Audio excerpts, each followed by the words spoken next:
नमस्कार, मैं doctor Rupa Mangalani, associate professor political science department में। हमारा आज का टॉपिक है प्रतिनिधि सदन में का मुख्य पदाधिकारी स्पीकर। तो हम देखेंगे कि जापान के प्रतिनिधि सदन में स्पीकर के क्या काम है। तो वो बहुत महत्वपूर्ण टॉपिक है जिसे हम जानेंगे। तो जापान के संविधान में प्रतिनिधि सदन का अगर परिचय दिया जाए और स्पीकर का परिचय दिया जाए तो वो प्रतिनिधि सदन का सबसे मुख्य पदाधिकारी स्पीकर होता है। मेइजी संविधान के अंतर्गत स्पीकर का चुनाव सदन के द्वारा नहीं होता था। सदन के द्वारा 3 सदस्यों के नाम दिए जाते थे और सम्राट इसमें से किसी एक को स्पीकर नियुक्त करता था। लेकिन वर्तमान संविधान के अनुच्छेद 58 द्वारा दोनों सदनों को अपना अपना अध्यक्ष चुनने का अधिकार दिया गया है। स्पीकर का चुनाव प्रत्येक सदन के आरंभ में गुप्त मतदान में से हस्ताक्षर किए गए मतपत्रों के आधार पर किया जाता है। यह चुनाव दलीय आधार पर ही किया जाता है। मृत्यु, त्यागपत्र या अन्य किसी कारण से स्पीकर का पद रिक्त हो जाने पर नए स्पीकर का चुनाव होगा। स्पीकर के अतिरिक्त सदन में एक डिप्टी स्पीकर की भी व्यवस्था है, जो कि स्पीकर की अनुपस्थिति में सदन की बैठकों की अध्यक्षता करता है। सदन के स्पीकर द्वारा मुख्यतः निम्नलिखित कार्य किए जाते हैं। पहला कार्य है कि सदन प्रारंभ होते ही स्पीकर का पहला कार्य ये देखना होता है कि सदन में आवश्यक उपस्थिति है अथवा नहीं है। वो कोरम की बात देखता है। दूसरी बात, वह सदन की बैठकों की अध्यक्षता करता है। वह सदन के कार्यों को निश्चित कार्यप्रणाली के अनुसार चलाता है और विधेयकों को संबंधित समितियों के पास भेजता है। स्पीकर का ये भी काम है कि उसका ये कर्तव्य है कि विधेयकों पर सदन में विचार न होने दे, ऐसे विधेयकों पर जो सदन की सुनिश्चित व्यवस्था के प्रतिकूल हैं।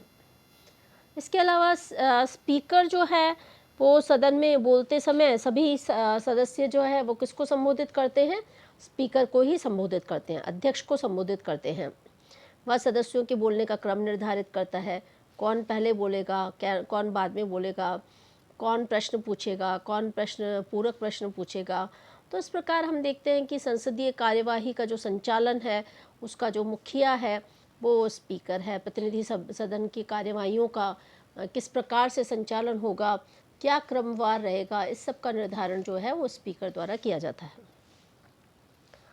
और स्पीकर को ये भी अधिकार है कि वो कार्यों के क्रम को निर्धारित करे और विवादपूर्ण विषयों पर अपनी व्यवस्था या रूलिंग दे। देखिए, रूलिंग देना व्यवस्था का जो अधिकार है वो भी स्पीकर का है। वो बताता है कि रूलिंग किस प्रकार से होगी। अच्छा, एक और बहुत महत्वपूर्ण बात है वो ये है कि प्रतिनिधि सदन में काम रोको प्रस्ताव प्रस्तुत करने की अनुमति भी स्पीकर देता है। वह उसे नियमित अथवा अनियमित घोषित कर सकता है कि ये नियमित है और ये अनियमित है। इसकी घोषणा भी स्पीकर द्वारा की जाती है। तो इस प्रकार हमने देखा कि ये जो काम है ये भी सारे कहीं ना कहीं सदन की कार्य व्यवस्था से संबंधित है, सदन को रेगुलराइज करने से संबंधित है, सदन की स्मूथ फंक्शनिंग से संबंधित है, सदन का कार्य किस प्रकार से स्मूथ हो उससे भी संबंधित है। स्पीकर इस बात का भी निर्णय करता है कि किस विषय पर कितने समय तक वाद विवाद हो और वही वाद विवाद समाप्त करने की आज्ञा देता है। वो ही बताता है कि अब वाद विवाद को समाप्त करना चाहिए। स्पीकर सदस्यों द्वारा दिए गए मतों की गणना करता है और ये घोषित करता है कि समान मत आने पर निर्णायक मत क्या हो। ये बड़ा रोचक है। कास्टिंग वोट देने का अधिकार बहुत महत्वपूर्ण है। मान लीजिए सदस्यों द्वारा मतों की गणना की गई और सारे मत जो है पक्ष और विपक्ष के समान आए, तो ऐसी स्थिति में क्या होगा? ऐसी स्थिति में निर्णायक मत, यानी कि वो मत जिससे डिसाइड होगा कि कौन सा पक्ष जो है वो जीता और कौन सा पक्ष नहीं जीत पाया, तो ऐसा निर्णायक मत जिसे कास्टिंग वोट कहते हैं, ये भी देने का अधिकार जो है वो स्पीकर को है। तो इस प्रकार हमने देखा है कि देखिए कितना महत्वपूर्ण है कि वाद विवाद कब हो और वाद विवाद किस विषय पर हो, कितने समय तक हो और वाद विवाद समाप्त करने की आज्ञा। ये बहुत अहम है कि अब वाद विवाद नहीं हो सकता, इसका निर्णय भी स्पीकर देता है। तो आप देखेंगे कि सदन में एक तरह से वो मॉनिटर है, वो सारी चीज़ों को देख रहा है, नियंत्रित कर रहा है, उसकी मॉनिटरिंग कर रहा है। तो बहुत अहम जो है वो उसको अधिकार हम देख सकते हैं कि मिला है। स्पीकर जो है सदस्यों के दिए गए मतों की गणना करता है, ये मैं आपको बता चुकी हूँ। मतगणना का अधिकार भी स्पीकर को ही है। इसी तरह से एक और चीज़ है कि सदन के बाहर वो सदन का प्रतिनिधित्व करता है। जहाँ सदन का रिप्रेजेंटेशन कौन करेगा? वो स्पीकर करेगा। सदन के बाहर जो सारी सदन को एक तरह से सदन का फेस जो है सदन का जो मुंह है, सदन का जो रिप्रेजेंटेशन है, वो भी स्पीकर करता है। 10वीं बात, सदन में शांति और व्यवस्था बनाए रखने में उसका दायित्व किसका है? स्पीकर का है। यदि कोई सदस्य मान लीजिए आज संसदीय भाषा का प्रयोग करता है ना, या सदन के सुनिश्चित नियमों को भंग करता है, या फिर सदन की प्रतिष्ठा को आघात पहुंचाता है, या स्पीकर की आज्ञा ही नहीं मानता, तो ये सारी अवस्थाएं जैसे कि असंसदीय भाषा का प्रयोग करे, निश्चित किए गए नियमों को भंग करे, सदन की प्रतिष्ठा को आघात पहुंचाए, या स्पीकर की आज्ञा ही न माने, तो ऐसी स्थिति में क्या होगा? ऐसी स्थिति में स्पीकर चेतावनी देता है। चेतावनी देने का अधिकार, मतलब असंसदीय आचरण पर चेतावनी देने का अधिकार भी किसका है? स्पीकर का है। यदि वह फिर भी अनुशासनहीनता करे, सदस्य जो है फिर भी नहीं माने, चेतावनी देने के बावजूद भी सदस्य नहीं मान रहा और अनुशासनहीनता करता है, तो क्या होगा? तो ऐसी स्थिति में उस सदस्य को अस्थायी रूप से बाहर निकलवा सकता है। स्पीकर कह सकता है कि भाई अब आप अस्थायी रूप से सदन से निकलवा सकता है। लेकिन इसके लिए भी जापान के संविधान के अनुच्छेद 58 के अनुसार इसके लिए भी नियम निर्धारित है। क्या नियम है? कि सदन में उपस्थित सदस्यों के 2/3 बहुमत से इस बात का प्रस्ताव पारित होगा। किस बात का?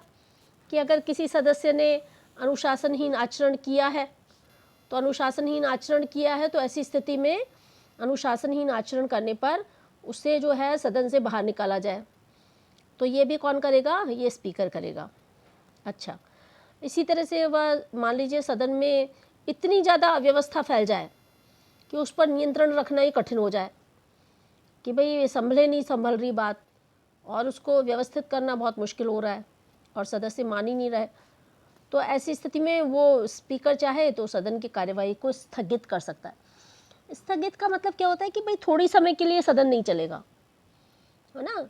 स्थगन का मतलब होता है कि मान लीजिए 1 तारीख को सदन चल रहा है और बहुत हंगामा हो रहा है, सदस्य मान नहीं रहे, तो स्पीकर कह सकता है कि भाई अगले 10 दिन सदन जो है स्थगित रहेगा, है ना। टेम्पररी सस्पेंशन है ये, कि कुछ समय के लिए स्थगन है, तो स्थगित करने का भी अधिकार उसके पास है। इसी तरह से वह जो है स्पीकर, सदन में अव्यवस्था चल रही है, लोग मान नहीं रहे, शोर मच रहा है, सदस्य मान नहीं रहे, हंगामा हो रहा है, तो ऐसी स्थिति में वो सदस्यों के प्रवेश पर भी नियंत्रण रख सकता है। वो कहता है कि भाई इसको प्रवेश ही ना दिया जाए, या कोई सदस्य बहुत हंगामा कर रहा हो तो कह सकता है कि भाई इसको बाहर चला जाए, वो आज्ञा दे सकता है, भाई आप बाहर जाइए, तो वो बाहर जाने की भी आज्ञा दे सकता है। अच्छा, दर्शक दीर्घा हम सब जानते हैं, सदन में दर्शक दीर्घा होती है जहाँ पत्रकार होते हैं या वो लोग होते हैं जिनको स्पीकर की परमिशन से वो बैठते हैं, तो वो कह सकता है कि भाई दर्शक दीर्घाओं को खाली करें, और दर्शक दीर्घा को खाली कर दिया जाए। गैलरीज बोलते हैं इसको, कि गैलरीज को खाली कर दो, तो खाली करने का भी आदेश कौन दे सकता है? स्पीकर। दरअसल स्पीकर जो है वो सदन की मर्यादा और हितों का रक्षक है, और सदन के सम्मान की रक्षा की जाए, इसका भी जो अंतिम निर्धारक है वो कौन है? वो स्पीकर है। वो कह सकता है कि भाई ऐसा है, सदन के सम्मान की रक्षा हो, इसीलिए इस प्रकार की कार्यवाही होनी चाहिए। तो सारी उचित प्रकार की कार्यवाहियाँ करने का अधिकार भी किसका है? स्पीकर का है। तो स्पीकर प्रतिनिधि सदन में सचिवालय के कामकाज की देखभाल करता है। सेक्रेटरीट जो है प्रतिनिधि सदन का जो सचिवालय है, सचिवालय क्या करेगा? सारे प्रशासनिक कार्य करेगा, सारे एडमिनिस्ट्रेटिव फंक्शंस सचिवालय के माध्यम से ही किए जाएंगे। हम जानते हैं कि प्रतिनिधि सदन चलेगा तो सारी कागजी कार्यवाही, प्रशासनिक कार्यवाही, प्रक्रियाओं का निर्धारण, है ना, सदन के दौरान और सदन ना हो, सत्रावसन हो, तो वो सब काम करने के लिए कौन होता है? सचिवालय। सचिवालय होगा तो उसके कर्मचारी भी होंगे, तो सचिवालय के कर्मचारी की कामकाज की देखभाल कौन करेगा? स्पीकर करेगा। और प्रतिनिधि सदन का सचिवालय बहुत अहम होता है। सोचिए आप, किसी देश के प्रतिनिधि सदन, लोकप्रिय सदन, उसका सचिवालय, वो कितना अहम होगा, कितना महत्वपूर्ण होगा, तो उसकी सारी कार्यवाहियों का निर्धारण कौन करेगा? स्पीकर करेगा। तो इस प्रकार हमने देखा जापान के जो स्पीकर के जो अलग अलग काम हमने देखे वो बहुत महत्वपूर्ण हैं।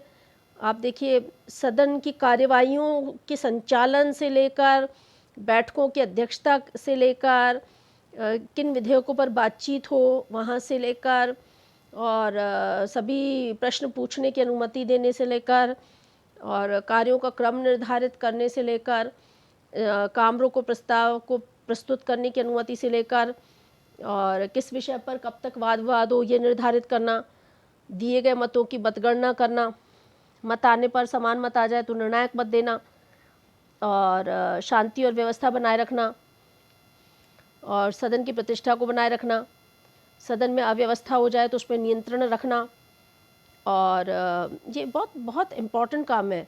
और दूसरी बात, सदन के बाहर जाने की आज्ञा देना, दर्शक दीर्घा को खाली करवाना, इसी तरह से सदन की सम्मान की रक्षा के लिए उचित कार्यवाहियाँ कराना, और सचिवालय के कामकाज की देखभाल करना, ये सारे के सारे काम स्पीकर करते हैं।